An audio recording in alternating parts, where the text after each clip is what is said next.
Hey, we're back in the digital workshop. This is Doc Hallaq, and I have got something special for you today. We have a special guest coming our way. Many of you don't know this, but I started my teaching career more than 20 years ago, teaching in a high school in Washington State. And one of those first students to walk through my door was a young man by the name of Zachary Winterton. And Zach has gone on to become a graphic designer and an award-winning art director. He's done some great things. I've invited him here today to visit with us, and Zach is going to teach us a little bit about some of the path tools that we can use to create selection areas, and he's also going to teach us a little bit more about different ways that we can use some of the tools that we have already started to use. So without further ado, I'm going to turn it over to my friend Zachary Winterton, all the way from Portland, Oregon. Take it away, Zach. Hello, everyone. My name is Zachary Winterton, and I am an art director and a graphic designer living in Portland, Oregon. A couple of brands that I've worked with creatively include Red Bull, Nike, Jordan Brand, Adobe, and Levi Strauss. Very excited to be here. Thanks so much for having me, Tom. All right, so what are we going to be covering in this class? We're going to look at composition basics in Photoshop.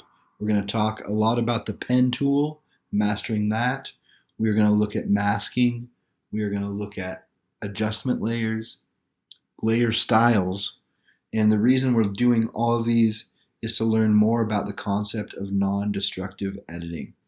It's one of the most important features and concepts that we can learn as a professional using Photoshop, is to be able to edit our layers without being destructive.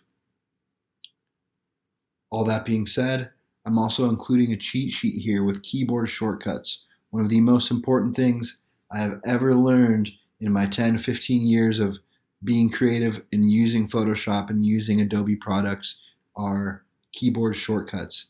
These things literally save hours, save you so much time, and make editing so much more fun. With that, let's get started. Today we are going to walk through the steps required to create this collage graphic.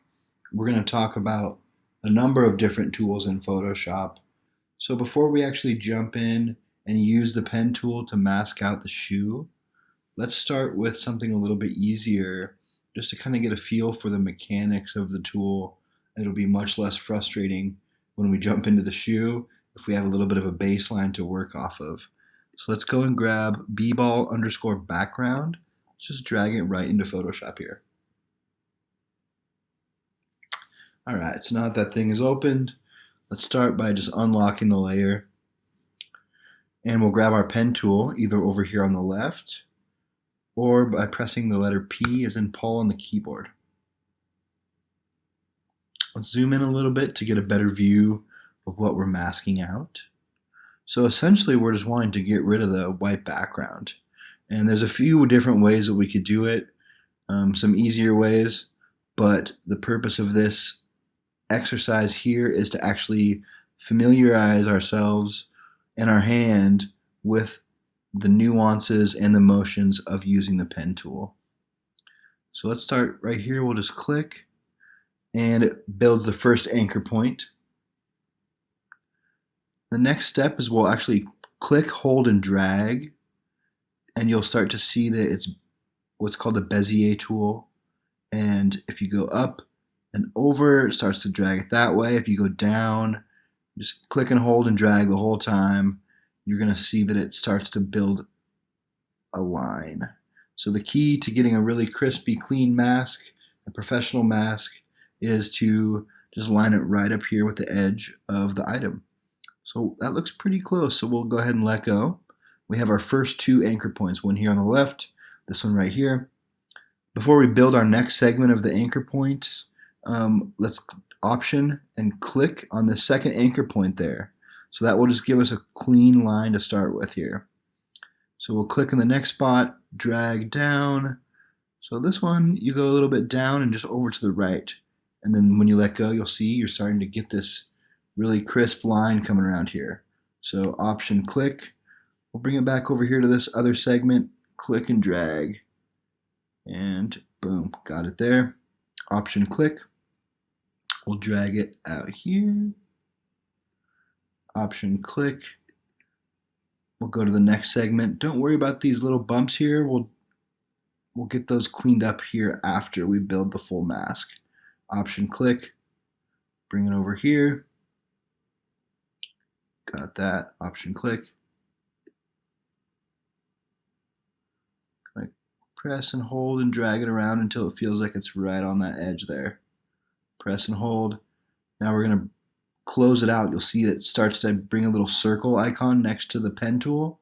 That tells you that you're about to close out the shape that you made here. So click and drag it up to the right a little bit. And now we have our item masked out. So we'll hit selection up at the top. You'll see there's path, make, selection, mask, shape. So selection. We'll leave feather radius at 0. Press OK. So now you'll see we have the dancing ants both around this and around the full edge of the canvas. So to make sure that we're not doing destructive editing and that all of our pieces are in play and that we can work with all of the data moving forward, we're going to actually create a mask around this. So right at the bottom of your layers panel, you'll see add layer mask. So you'll see now it's actually technically chopped out the item itself, but it's added over here the layer mask thumbnail next to our actual item. So let's click on that, do Command I. That's going to invert the selection, and now you'll see that it's just the mask of the item. Let's press B as in boy, which will bring our brush tool up. And this is the tool that will actually enable us to edit the mask. So by selecting the mask thumbnail and actually going in here with the white brush, you'll see you can just click once right there, and it's going to bring those threads right back.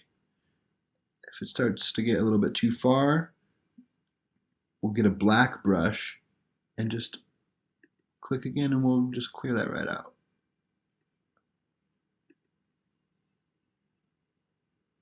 A trick to make sure that everything is looking good and we're not missing anything, let's grab this orange. Let's just put this in the back. Two ways to get it there. We can either click and drag it down below, click and drag it, or you can do Command Shift right bracket and left bracket. Command Shift right bracket will move that layer you have selected to the very top of the stack. Command Shift left bracket will bring it down. If you do Command left bracket, it'll go down 1. Command right bracket, it will go up 1. So one little keyboard trick that can speed things up. We'll come back around to that again later. So we'll click again on our mask thumbnail, press B as in boy to bring our brush tool back around. And you'll see there's a couple of spots here where our background is still in there. So let's just kind of clean that up just by clicking, clicking, clicking. If it's giving you any trouble, just make sure that you're using pure black, all zeros, and make sure that your mask thumbnail in your layers panel over here is selected. If we cut into the basketball too far, we can bring the white back.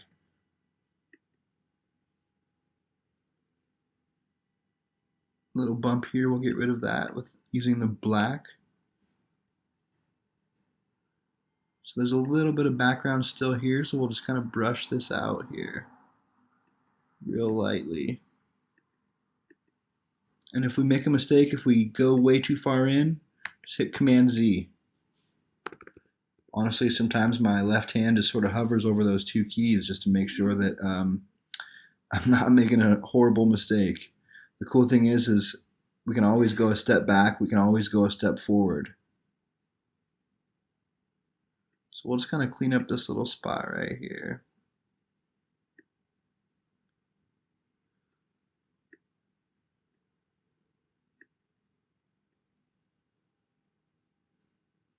Just double check everything's looking good.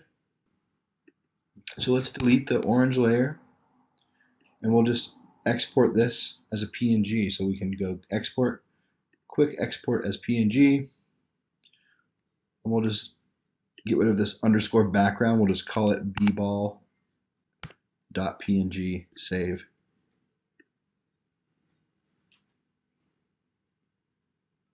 So now that we've had a little bit of a test run with the pen tool, let's actually use the same tricks on the shoe itself and see how far we get.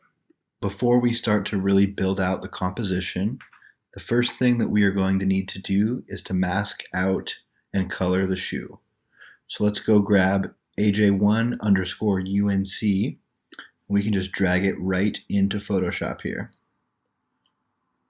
Now that the shoe's open, I'm going to show you a few different ways to actually mask out the shoe and remove the white background. So the first thing that we're going to look at is the pen tool. There's a couple of different ways to get to it. You can go right over here to this icon, or you can also access it by pressing the P as in Paul on your keyboard. This is a little bit more tedious way to mask out an item, but it technically is going to get you the cleanest results in the end. So we'll kind of zoom in to get a better view of the product. And I usually will begin just right here on this top corner. So you're going to click to make your first anchor point. Click here again and you'll see it's starting to build a little bit of a line. The trick here is going to be to use the Bezier tool and actually hold and drag. So you can see where that blue line is kind of going. So to get this to follow the edge of the shoe here, we're kind of going to go down and off to the left a little bit. So we've got our first piece. The next step, you're going to press Option, click, and that will give us a fresh line to build. Let's go right here again on the shoe. Click and drag, and you're going to get the next piece of the shape. Option, click. We'll go right in here, drag, Option, click on the anchor point. We'll bring it back out over here, click and drag. This one looks like it can just be a perfectly straight line.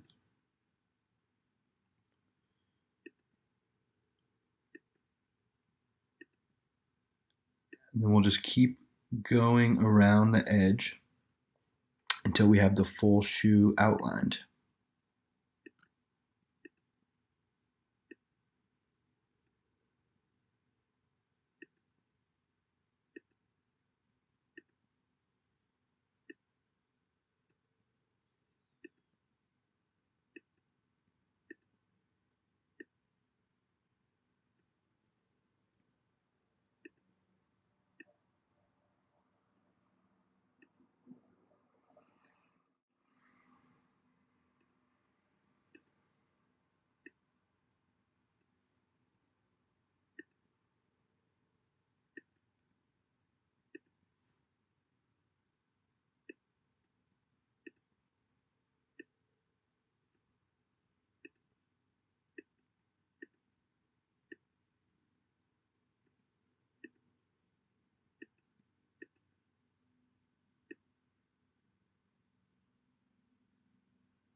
Alrighty, so now that the shoe has been completely outlined, we're going to create a mask of this.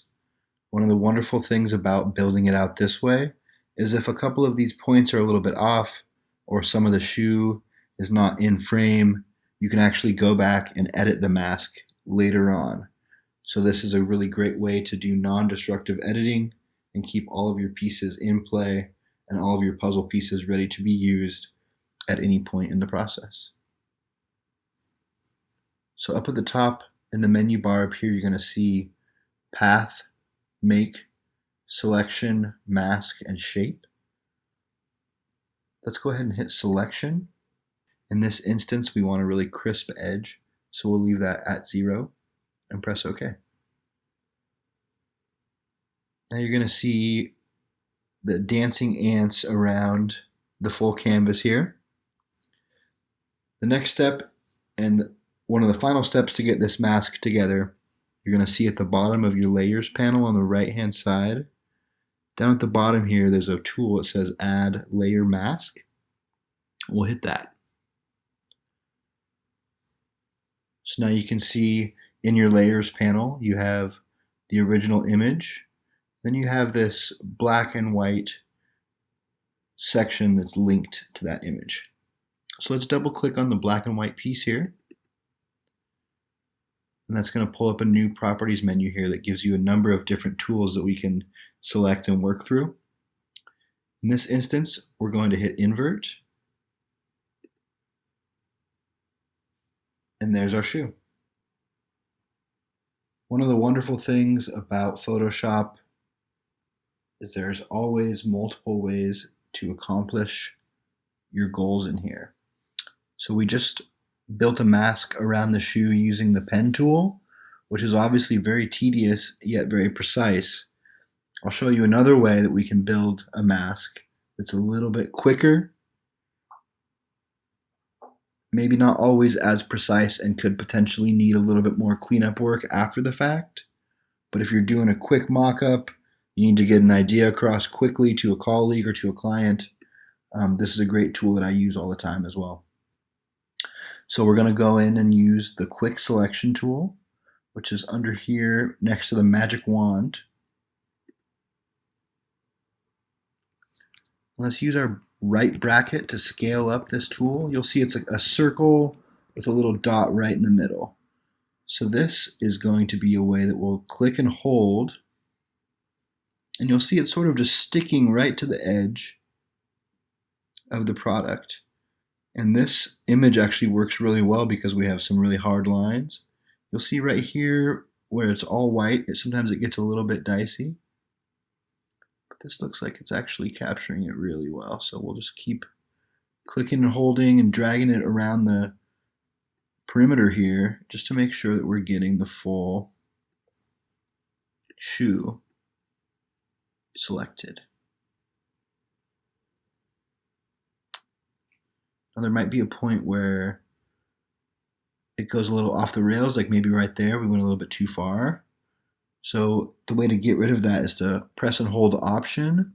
You'll see the little tiny plus sign right in the center turns to a minus. And so by Option clicking, you're actually now removing the selection. So we can get this a little bit smaller and kind of clean up. So holding down Option and clicking, you're going to remove the mask. Letting go of Option and just clicking, you're going to rebuild the mask. So you can kind of see where it gets a little bit dicey and sort of in these sections here where it's very close to the same hue as the background. So this is where some of the cleanup work starts to come in handy, and where being able to edit the mask after you create it is very helpful and something that I do on a daily basis. So that looks pretty good. So we'll go in here, the very bottom of our layers panel again. We'll hit Add Layer Mask. So now you'll see that it's just masked out our shoe. It's pretty rough, a little bit rougher than the last one, but we'll go in and clean it up using our brush tool. One trick that I use a lot to really get a sense of how the mask is coming together and how everything is looking is just grab a different color. We'll use like an orange, and we'll put this in the background. So now we really can see there's no question about where the edge of the shoe is and where the background is. So let's go back to our brush tool. We'll make sure that the mask, the black and white icon over here, is again selected. And we'll start with the removal. So with the black color in the foreground, we'll just kind of go in and clean up some of these rougher patches with the mask. So pressing X will bring it back. Pressing X again will go back to the black. So that's a quick way with your keyboard without having to click all over the place. You can just tap a couple of buttons on your keyboard and get these things right at your fingertips. So let's use the polygonal lasso again so we can get a really crisp line here. We want to make sure that this is not quite as bumpy. So we'll make a straight line. We'll bring that back around. Press B as in boy, get that brush tool back, and then if you just run it right along there, you're going to get a perfectly straight line once again. Nice and crisp. It's looking pretty good. Maybe some bumps along the way, but this will be good enough to get us going with our composition as soon as we clean up this bottom piece here. So let's just use the polygonal lasso tool still, and we'll just run it right along here, get a nice straight line, run it here, and then here, and then loop it back around to close that out. We'll click back on the mask, press B to get our brush back, scale it up if you need to. Now you can see we've got a much crisper line. Let's just clean up this little section here again.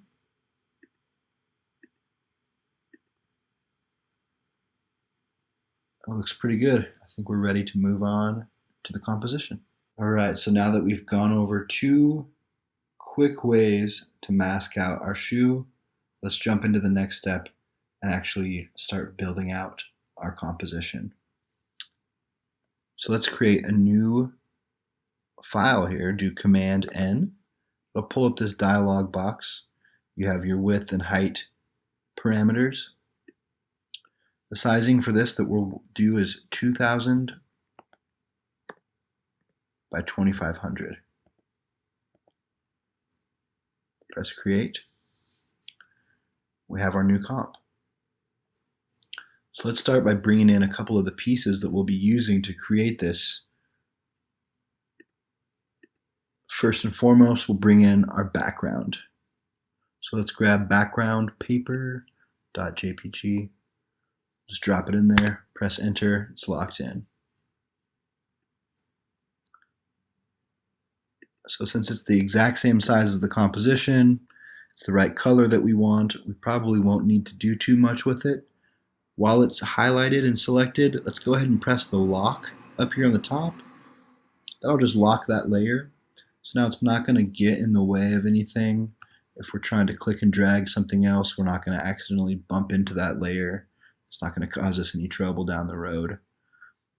On that note too, to kind of keep our file structure in good shape, let's click and unlock this bottom layer that was there when we first created this.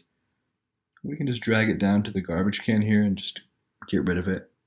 So we're starting with a blank slate where all we have is just our background.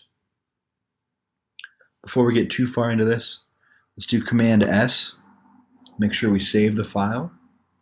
So we'll call this the aj1_unc.psd. We'll save it as a Photoshop file. Save. Press OK. So now every time we make a substantial change, Command S. You can also do the same thing by going up to File and Save. Super important. Can't tell you how many times myself and colleagues have missed that, and the worst thing you could do is be an hour and a half into a project and have something go wrong and you need to restart your computer. So let's hop back over to our shoe that we masked out. And with the layer selected, we can control click or right click on the layer, and we'll actually hit duplicate layer. So I'm going to pull up the duplicate dialog box, and it will allow us to now bring this over into our new composition here. So we can select this document drop down and select aj1 unc.psd, press OK. You can close this one out. Now you'll see the shoe is officially in the composition. We can drag it around, do what we will.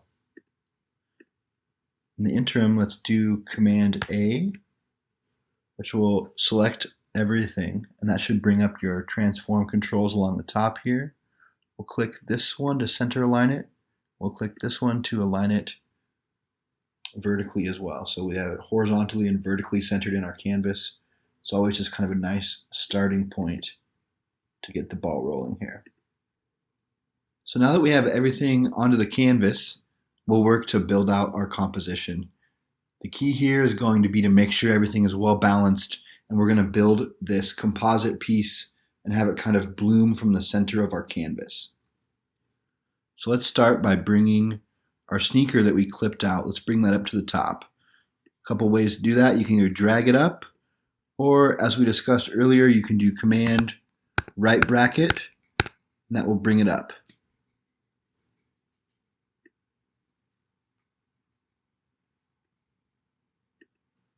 One of the things I like to do to bring a little bit of visual interest to a piece is to sort of just articulate the hero.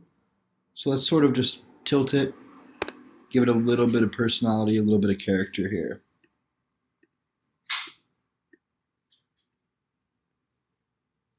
So what we're looking at here is really kind of going to be the basis of our composition.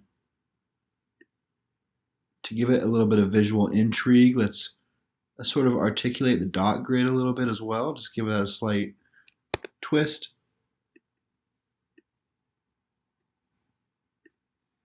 And another trick here, let's go ahead and create a mask out of this paper object for the sky. So the best way to get this in here is to actually highlight sky background, have it right on top of paper square, and you're going to hold down Option on your keyboard, and you'll see it brings up this little drop arrow. When you click that, it is then going to mask whatever object you have above to whatever object is below. So now the sky still exists, but it's only going to be displayed wherever the paper square exists. So if we scale this down a little bit, scale that up, you'll see that it's just bringing it in that way. Now, one of the things that is most interesting about the paper square is the little bit of texture that's on there. So to bring that texturing back, let's go ahead and click on the sky background, and let's go through our different blending modes. You're going to see your blending modes up at the top of your layers panel. It defaults to normal. And if we click the drop down area, you'll see there's a myriad of different options here. And we'll kind of scroll through to see, sometimes it's a bit of a judgment call just to see which one feels right. So we'll just kind of keep going through. So we want to find one where the sky is still very, very much visible, but we want to bring some of that paper texture and sort of the crinkling back. So I think screen is going to be a good one to try. Let's go with that. So another piece of the puzzle here to really bring that paper texture back around into the comp is we'll go ahead and drag it down here to duplicate it. Another way to get that same effect is to do Command J. It's going to duplicate the layer. So we have it duplicated. Let's bring another copied version of it up on top of our sky, and we'll go through the blending modes on that too. So now we have the sky with the blending mode down onto the paper, and then we have the paper on top of that as well, just to kind of double up that paper texture look.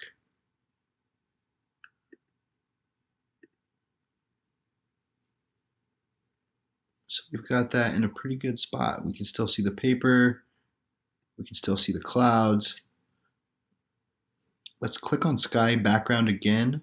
Maybe just shrink it down a little bit more to get a little bit more of that piece in the frame here. So we've got a bunch of sky and a bunch of different clouds.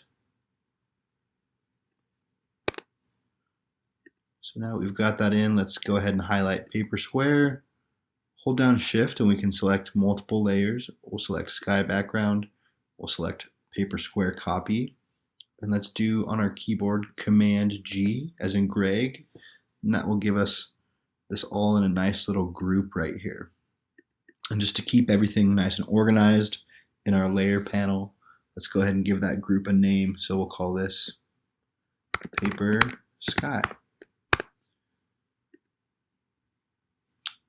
All right, so the next piece that will be helpful as we start to navigate and build out the composition is actually up in the top left corner here. You'll see it says auto select.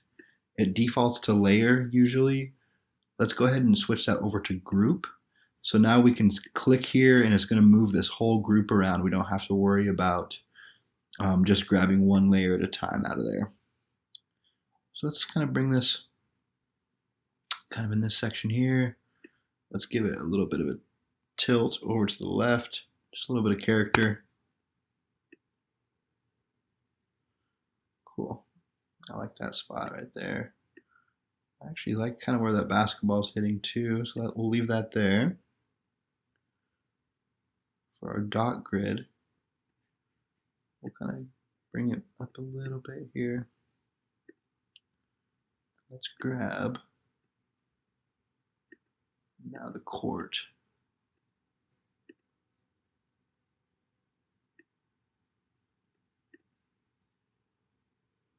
Let's grab the basketball court here and drag it down.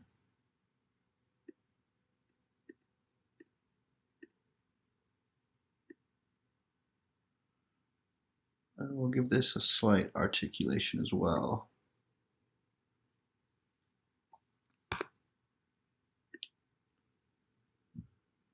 Alrighty, so we have our sky paper piece, we have the basketball placed in an interesting spot, we have our hero shoe front and center. Let's look at a couple of tricks and tips to sort of color some of these additional elements in here. So we have our hoop that's down at the bottom. Let's go ahead and bring that up to the very, very top of our composition here. And again, you can either drag it, click it and drag it up to the top, or you can do Command left and right brackets to bring it up or down.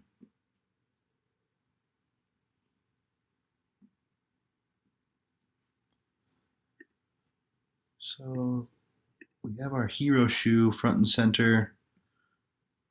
Might just kind of shrink it down a little bit to give it a little bit more breathing room for the whole composition. Let's bring that over there. So to color the hoop, there's a handful of different ways that we can do that. The best way that we can look to make changes like this is going to be in a non-destructive fashion.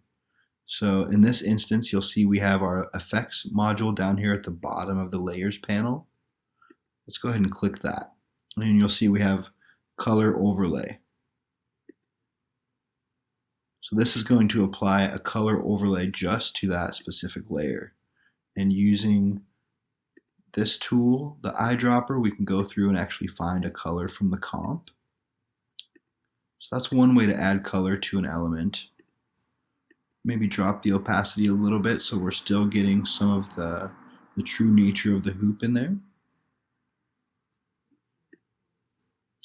And you see we have the ability to turn that effect on or off just below the layer there.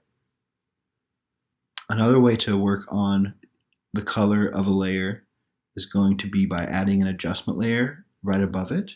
So we have our FX panel, we have the mask, and then just to the right of that we have create new fill or adjustment layer.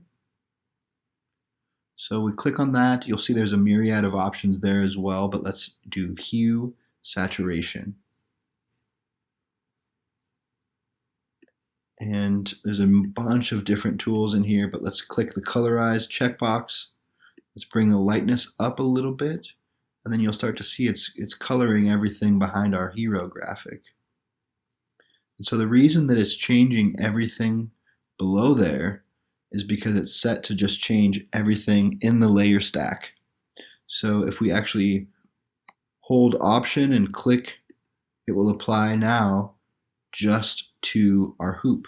So the same way that we masked out the sky and applied that to the layer below it, the same will apply to these adjustment layers too. So you'll see if we turn it off, boom, it's affecting the entire composition. Turn it back on, Option, click. Now it's only affecting the one it's pointing directly at, which in this case is the hoop. So double clicking on this, you'll see we have our full composition here and our full opportunity to change the color. So let's look at, ideally, maybe a blue, but I'll leave this up to you as in terms of a judgment call for what color you want to use.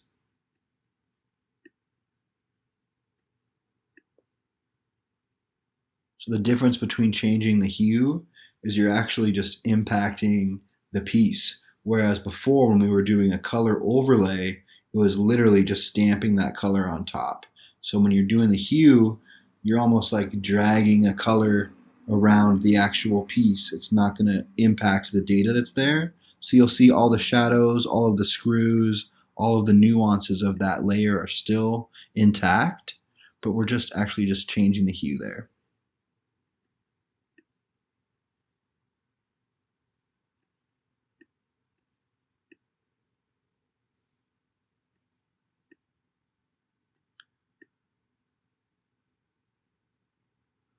Looks pretty cool.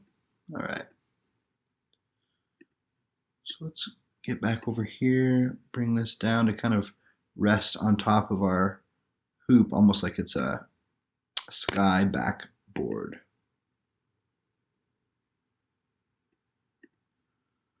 I might want to adjust that as a whole a little bit too. So let's highlight paper underscore sky. We'll go down here to our adjustment layers. And let's start with our brightness and contrast. Option, click. Just brighten that up a little bit. Bring the contrast down. Maybe bring it up. Well, yeah, we'll bring the contrast down, brighten it up a little further. Let's try one more here. Let's go into hue saturation, Alt click.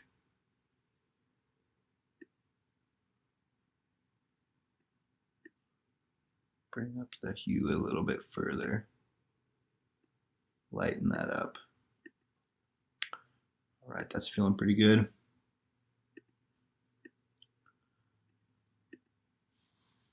All right, looking kind of fun. There's a couple of little pieces that I want to dive a little bit deeper into just to really fill this whole thing out. So we're gonna go ahead and tuck the heel of our hero shoe into, alrighty, so to create the illusion that the shoe is in sort of a three-dimensional space, we're going to do a couple of things. One, we're going to give it a bit of a drop shadow. And two, we're going to kind of tuck this heel into an ellipse. So let's go over here to our ellipse tool on the panel. And we can get to that either by pressing the U on our keyboard, or we can just go over here and click on it. For this case, let's do a pure black one. Just kind of drag that here.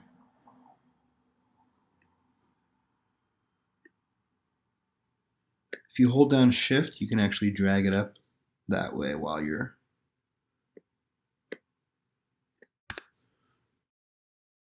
So let's bring the hero shoe back up on top of the ellipse. But to really sell this effect, we're going to have to actually clip out the shoe to make it look like it's going into this ellipse here. So let's zoom in and get a sense of where things are ending. Okay. So let's go back and click on our mask thumbnail on the shoe here. We'll press B as in boy to bring our brush back up. Using the black color, we'll just kind of clear out the shoe here right along this edge. So we want to be really precise, so we'll go a little bit overshoot, and then we can just clean it right back in here with the white, just to make sure that it's right on the edge. Another way to get this even more precise will be to go back to our pen tool here. We'll click, click and drag. We'll go up this direction and create a shape that's right along that edge. We'll go selection. We got our dancing ants. Command I.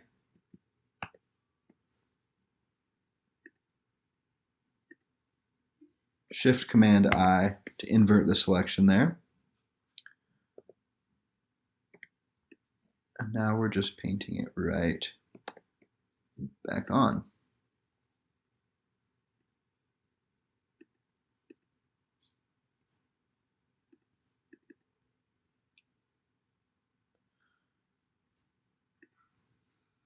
Alrighty, so now we've got our shoe tucked into the ellipse. To really sell this effect, let's give it a little bit of a drop shadow here. So we'll create another ellipse that's going to exist on top of the shoe. We'll make this one black as well. And we'll go up to the top, we'll go filter, blur,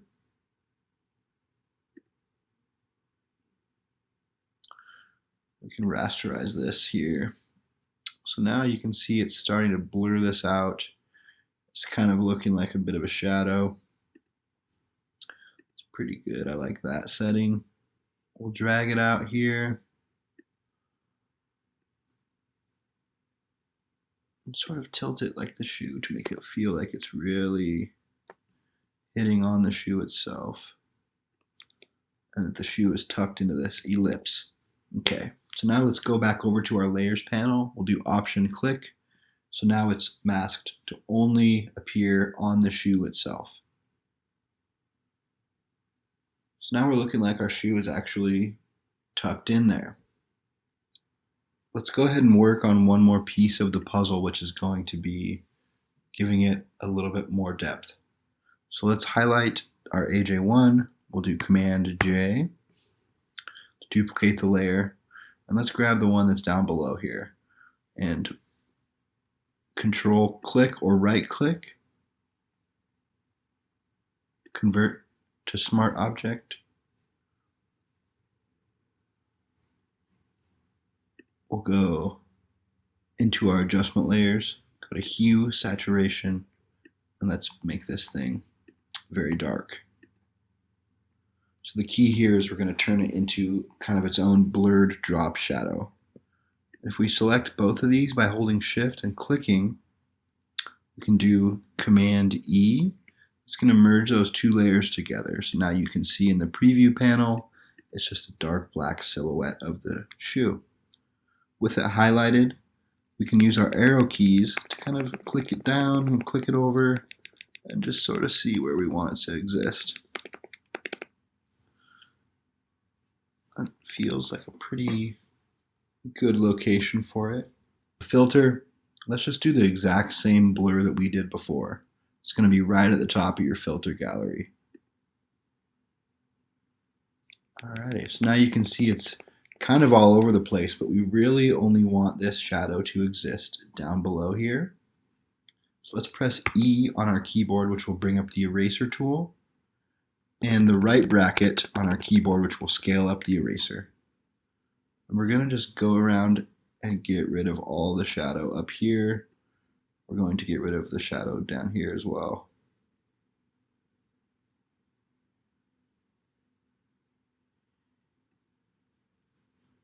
If we click here, let's bring the hardness down.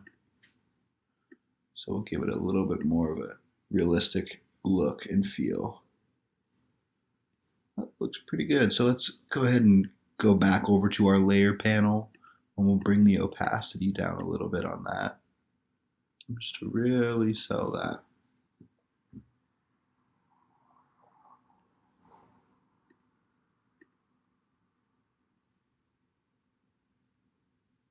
Alrighty, the composition is looking pretty cool. You'll see I actually went back and turned the hoop sort of back to a bit of a dark gray. I'll leave that up to you to determine, what color you think is looking best for your comp. The last thing that I want to do with these elements that are in the frame is I'm going to try some different colors out for this court itself. So for this instance, we'll go to our effects panel, we'll do color overlay. Let's try a couple of these out here. So that blue actually looks pretty good right out of the gate. Let's try maybe a white. I like that. We'll scale it up just a tiny bit here. Maybe bring this down here. Let's zoom out a bit.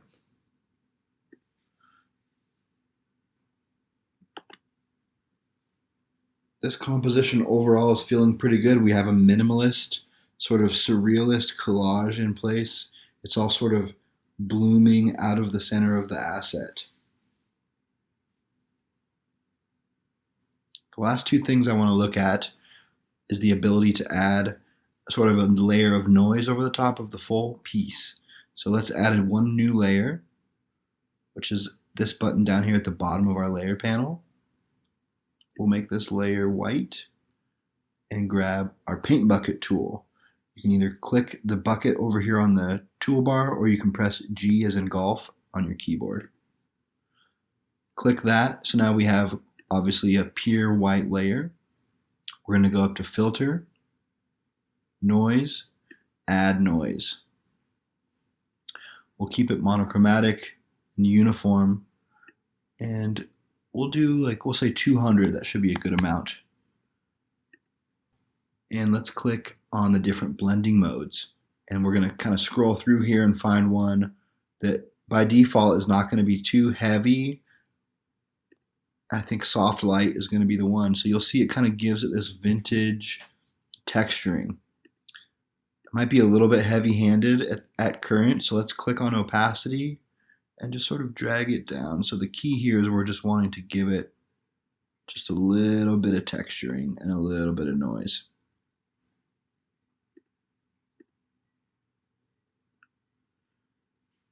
Cool. And with that, you have your completed shoe ad ready to roll, ready to go on Instagram, Facebook, and all over the place. Last but not least, let's go ahead and save out our creation. So we'll go File, Export, Export As. This is a setting that I use every day to get the highest quality JPEG export ready to go. So we'll go Format, JPG, quality 100%, size 100%. Basically, we're leaving everything as is. And we'll just hit Export.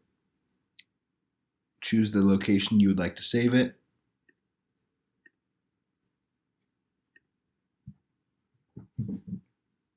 And we're done. If there are any questions you might have about Photoshop, about creativity, about working as a designer professionally, please feel free to reach out. You can find me on Instagram. My email inbox is always open. Would love to hear from y'all. Thanks again. So I want to thank Zach again for spending time with us today. He's really gone out of his way to share his time and his talents with us and going over some of those great tools in Photoshop. I know that Zach is very willing to touch base with you and have you connect with him. If you'd like his contact information, just message me and I'll be happy to share that information with you so that you can get in contact with him. Make sure you let him know that you're in my class. You're one of Dr. Hallaq's students. He'll be happy to hear from you. So your mission now is to create your own image, very similar to what Zach has done. You're going to create an advertisement for a magazine of a product of your choice. So that means if you've got a product of your choice, you've got to go out and search the internet, find an image of that product, or if you want to, take a product image yourself if you've got some photo skills. So go out and find that image, and then you're probably going to need some supporting images that go along with that. So gather all of those images together in a folder that you're going to use to create your composite image. When you're finished, make sure that all of your stuff is right there in that folder. Go ahead and compress or zip that folder and upload that folder, that zip folder, onto Canvas as your exercise assignment for the day. If you've got questions, you know how to get a hold of me. I'll be ready for virtual office hours, and I'll see you next time in the digital workshop.